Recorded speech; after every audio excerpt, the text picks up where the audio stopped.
Hello students, आज का हमारा टॉपिक है नियो लेमार्किज्म। तो लेमार्क की जो थ्योरी थी वो कुछ साइंटिस्ट ने फेवर करी थी, तो उसी को हम नई थ्योरी ऑफ लेमार्क भी कहते हैं या नियो लेमार्किज्म भी कहते हैं।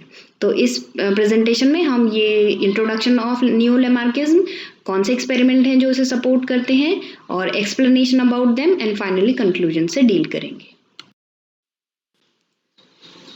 लेमार्क की थ्योरी जो है वो ये कहती थी कि इनहेरिटेंस जो है, वंशानुगति है, वो एक एक्वायर्ड फीचर के कारण हो रही है। तो एक इंडिविजुअल एक्वायर कर लेता है एक कैरेक्टर, जिसके कारण कि वो अपनी नेक्स्ट जनरेशन को भी वही कैरेक्टर पास ऑन करता है। तो इस थ्योरी के फेवर में सर्टेन साइंटिस्ट जो थे वो हैं जैसे कोप, जियार्ड, पैकार्ड स्पेंसर, मैकब्रिज और टी.एच. मॉर्गन। वहीं बहुत सारे साइंटिस्ट ने इस थ्योरी को रिजेक्ट किया था। तो न्यू लेमार्किज्म नई लेमार्क की थ्योरी कहती है कि जो एडेप्टेशन है वो परिस्थितियों के अनुसार जो इंडिविजुअल्स हैं वो अपने आप को उस एनवायरनमेंट के अकॉर्डिंग ढाल लेते हैं। तो यही अनुकूलन जो है वो उनके स्ट्रक्चर और फंक्शंस में बदलाव लाता है। उनकी आदतें बदल जाती हैं और उनकी संरचनाएं बदल जाती हैं। तो इसी वजह से जो न्यू लेमार्किज्म थ्योरी है वो कहती है कि संरचना, स्ट्रक्चर और कार्यशीलता, फंक्शन और इन्वायरमेंट, जो भी 3 फैक्टर्स हैं, ये इंटरैक्ट करते हैं और तभी कोई भी फीचर है वो अडेप्ट कर लिया जाता है एक इंडिविजुअल के द्वारा। और यही अडेप्टेशन जो है फर्दर वेरिएशंस को कॉज करती है। तो अलग अलग किस्म की विभिन्न प्रजातियां जो है बनती हैं। नियो लेमार्किज्म थ्योरी ये भी कहती है कि जो भी इंडिविजुअल्स हैं उनमें अगर अच्छी परिस्थितियां हैं एनवायरनमेंट में या खराब परिस्थितियां एनवायरनमेंट में, उसके अकॉर्डिंग अपने नए फीचर्स को वो क्रिएट करते हैं या फिर पुराने जो फीचर्स हैं उनको विलुप्त कर देते हैं। तो यहाँ पे जो जैसे एक एग्जांपल है कि इंडिविजुअल जो है उसके जो कोल्ड प्लेसेस में एनिमल्स रहते हैं उनके फर जो है वो मोटा हो जाता है क्योंकि वो ठंडी जगहों पे रह रहे हैं। लेकिन ऐसा होता नहीं है वापस से कि अगर वो नॉर्मल कंडीशन में आए तो उनका फर जो है गायब हो जाए, ऐसा नहीं हो पाता है, जिस वजह से लेमार्क की जो थ्योरी है वो डिस्कार्ड की जाती है मोस्टली। और यहाँ पे लेमार्कियंस जो हैं, जितने भी लेमार्क की थ्योरी को मानने वाले हैं लेमार्कियंस, वो नेचुरल सिलेक्शन की थ्योरी को डिस्कार्ड करते हैं और उनका अपना मानना है कि जितने भी स्ट्रक्चर, फंक्शन और एनवायरनमेंट में इंटरैक्शंस हो रहे हैं उसी की वजह से इवोल्यूशन हो रहा है। तो एक्सपेरिमेंट जो नियो लेमार्किज्म की थ्योरी को सपोर्ट करते हैं, जैसे बॉनर ने एक एक्सपेरिमेंट किया था, ट्रांसप्लांटेशन किया था उसमें। तो उन्होंने देखा कि नेचुरल और अननेचुरल कंडीशन में ट्रांसप्लांटेशन एक्सपेरिमेंट किए जाते हैं तो वेरिएशंस प्रोड्यूस हो रही हैं और ये वेरिएशंस जो हैं वो इनहेरिट हो रही हैं नेक्स्ट जनरेशन में भी। वहीं देखिए हम माइस जो है, अगर हम उसका पालन पोषण हाई टेम्परेचर जैसे कि 20 to 30 डिग्री टेम्परेचर में करें तो उनकी जो बॉडी है वो लंबी होगी, वहीं टेल और हैंड लिम्स भी उनके लंबे होंगे। और ये जो फीचर वो इस जनरेशन में अचीव करेंगे वो अपनी नेक्स्ट जनरेशन को भी ट्रांसमिट करते हैं। वहीं टावर ने एक एक्सपेरिमेंट किया था पोटैटो बीटल्स के ऊपर, जिसमें उन्होंने टेम्परेचर और ह्यूमिडिटी के वेरिएशंस किए थे और उसमें उन्होंने देखा कि जब रिप्रोडक्टिव ऑर्गन डेवलप हो रहे हैं स्वीट बीटल्स के, तो अगर टेम्परेचर और ह्यूमिडिटी के वेरिएशंस किए जाते हैं तो बीटल्स जो हैं वो डिफरेंट कलर्स के प्रोड्यूस होते हैं और ये वेरिएशंस उनकी नेक्स्ट जनरेशन को भी पास हो रहे हैं।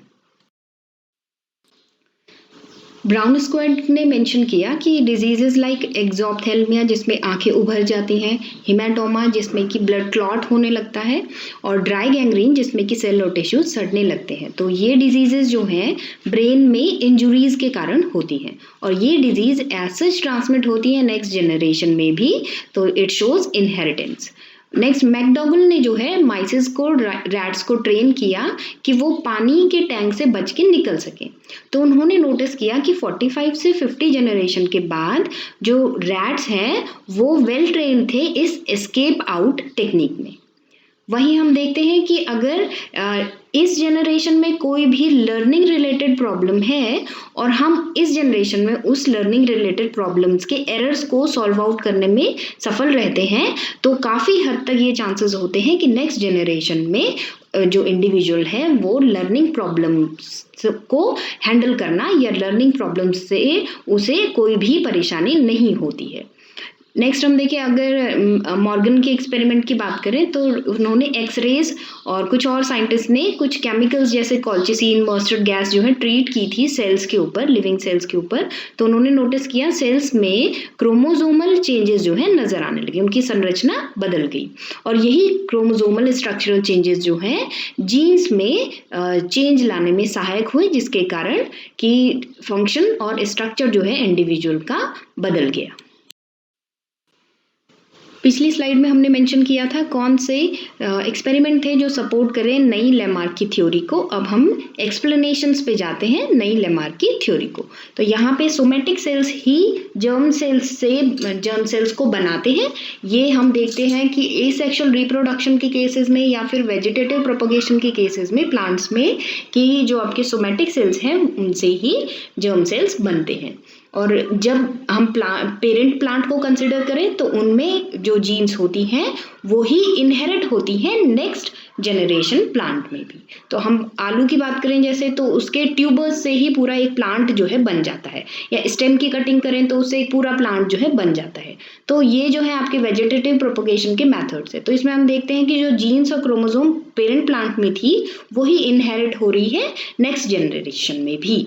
वहीं ड्रीश का जो एक्सपेरिमेंट है, उन्होंने क्या किया कि एम्ब्रियो को ब्लास्टोमेयर कंडीशन में से डेवलप किया और ब्लास्टोमेयर से एक पूरा का पूरा इंडिविजुअल जो है वो डेवलप किया। तो यहाँ पे भी हम देख रहे हैं कि आपके जो सोमेटिक सेल्स हैं वो आपके जर्मिनल सेल्स का प्रोडक्शन कर रहे हैं। नेक्स्ट है यहाँ पे हेस्लॉप हैरिसन का एक एक्सपेरिमेंट है जिसमें वो प्रूव करते हैं कि जो एनवायरनमेंट का इफेक्ट है वो सबसे पहले सोमेटिक सेल पे पड़ता है और फिर जर्मिनल सेल्स में भी चेंजेस आते हैं। तो इन्होंने क्या किया, एक हल्के पीले रंग का एक मॉथ जो था, जो सेलोनिया बिल्यूनेरिया है, उसको उन्होंने खाना खिलाया, मैग्नीज कोटेड फूड, मैग्नीज वाला फूड जो है वो खिलाया। और उन्होंने देखा कि ये इसके कारण जो है एक मेलानिक वैरायटी का मॉथ बन रहा है, यानी कि सफ़ेद सा एक मॉथ जो है प्रोड्यूस हो रहा है।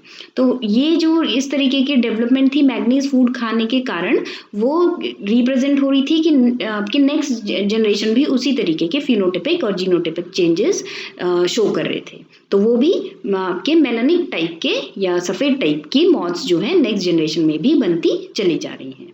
तो जैसा एनवायरनमेंट है, एनवायरनमेंट के कारण पहले सोमेटिक सेल्स पे इफेक्ट पड़ा और फिर जेनेटिक चेंजेस भी बॉडी में नज़र आने लगे।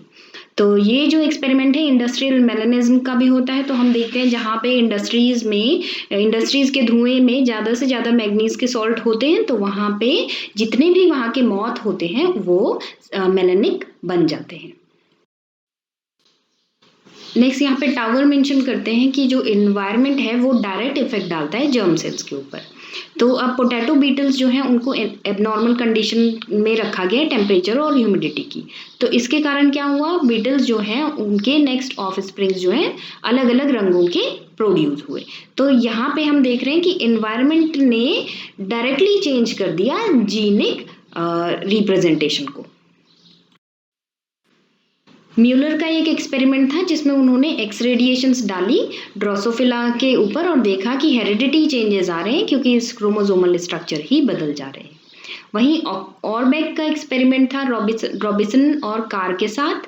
तो इन्होंने देखा कि सर्टेन हेरिटेबल चेंजेस जो है ड्रोसोफिला में नजर आ रहे हैं जब हम chemical mutagens like mustard gas के साथ उन्हें ट्रीट कर रहे हैं। तो यहाँ पे नई लेमार्क की थ्योरी मेंशन करती है कि जितने भी एनवायरमेंटल चेंजेस हैं वो जर्म सेल्स को चेंज करते हैं। वहीं हैरिसन का एक्सपेरिमेंट मेंशन करता है कि अगर सोमेटिक वेरिएशंस होते हैं, कोई फीचर एक्वायर्ड कर लिए जाते हैं, तो जर्म सेल्स में चेंजेस होते हैं और वो ऑफस्प्रिंग में भी नजर आते हैं। टावर के एक्सपेरिमेंट बताता है कि एनवायरमेंटल फैक्टर्स जो हैं वो डायरेक्टली जर्म सेल्स में ही चेंजेस करते हैं। वहीं अगर हम देखें तो जीन्स और एनवायरनमेंट जब आपस में इंटरेक्ट करते हैं तो ही सोमैटिक कैरेक्टर्स में, बॉडी कैरेक्टर्स में चेंजेस नजर आते हैं. तो this is the conclusion of neo Lamarckism. That's all